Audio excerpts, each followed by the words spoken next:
quelles seraient vos recommandations? On a souvent la sensation qu'un asthmatique ne va pas oser faire de l'exercice, ne va pas oser pratiquer un sport ou s'approcher de certains animaux, etc. Est-ce que vous avez des préconisations là-dessus? Il y a quelque chose à recommander?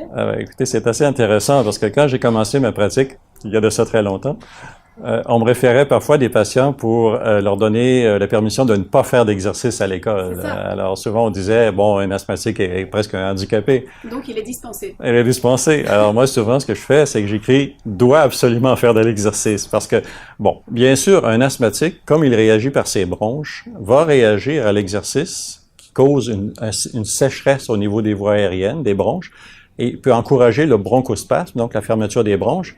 Mais si l'asthme est bien contrôlé, ou sinon il y a des médicaments pour prévenir en fait cette réaction bronchique à l'exercice, les asthmatiques peuvent faire les exercices qu'ils veulent sans problème. Et même plusieurs études récentes ont bien démontré qu'un asthmatique qui fait de l'exercice régulièrement, au moins 2 à 3 fois par semaine, a plus grande facilité à contrôler son asthme. Donc, beaucoup moins de conséquences de la maladie sur ses activités courantes.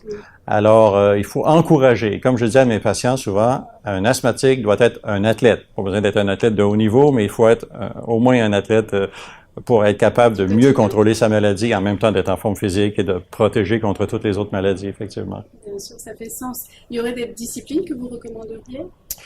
En fait, un asthmatique peut faire à peu près n'importe quelle forme d'exercice si ça lui tente.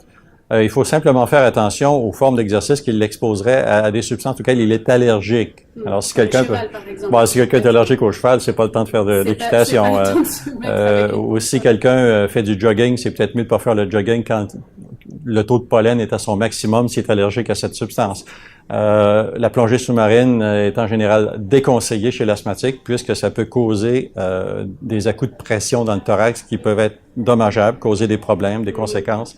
Donc, mais en général, pour les sports en général, il n'y a pas de problème. Il s'agit simplement d'avoir un asthme bien contrôlé, de prendre sa médication nécessaire ou préventive dans certains cas qu'on peut prendre. Il y a certains médicaments comme les bronchodilatateurs à action rapide et à courte action qu'on peut prendre dans la demi-heure qui précède l'exercice qui vont vraiment bloquer la réponse à l'exercice. Mais en général, si l'asthme est bien maîtrisé, bien contrôlé, on n'a même pas besoin de prendre cette médication.